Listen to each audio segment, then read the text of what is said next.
நீங்கள் கேட்கவிருப்பது திருப்பதிக்குப் போன மயில்சாமி கச்சேரி சிறுகதை தொகுப்பிலிருந்து ஒரு சிறுகதை. எழுதியவர் தி. ஜானகிராமன். ஒலிவடிவில் வழங்குபவர் கோமதி ஸ்ரீ. திருப்பதிக்குப் போன மயில்சாமி. மயில்சாமி 2 நாட்களுக்கு முன் வந்த வாழ்த்துரையை சிரமப்பட்டு படித்துக் கொண்டிருந்தான். வித்தக நடிகரே, வாரும் வாரும். திரைக்கலை தூணே, வாரும் வாரும்.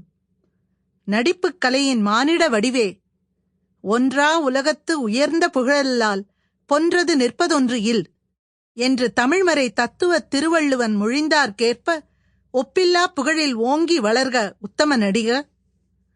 1957 அக்டோபர் திங்கள் தமது முதற்படம் வெளியாயிற்று.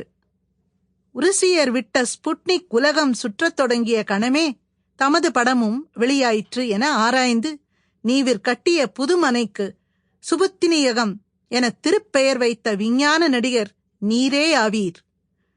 உண்ணுங்கள் உண்ணுங்கள் என்று உவகையுடன் நடிப்பு விருந்து படைத்து எங்கள் கலைப்பசியை ஆற்றிய தமிழ்ச் சுடரே, தமிழ்த்தாயின் கருவிழியே.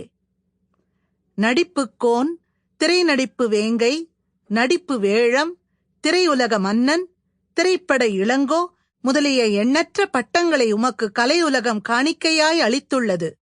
என்றாலும் தமது நடிப்பின் எட்டமுடியா சிகரத்தினை சுட்டிக்காட்டும் திறன் இவற்றிற்கு இல்லாததால் அகில உலக நடிப்பு பேரரசன் என்ற திருநாமத்தை தம் கலை விருந்துகளை உண்டு கழித்த நாங்கள் சூட்டுகிறோம்.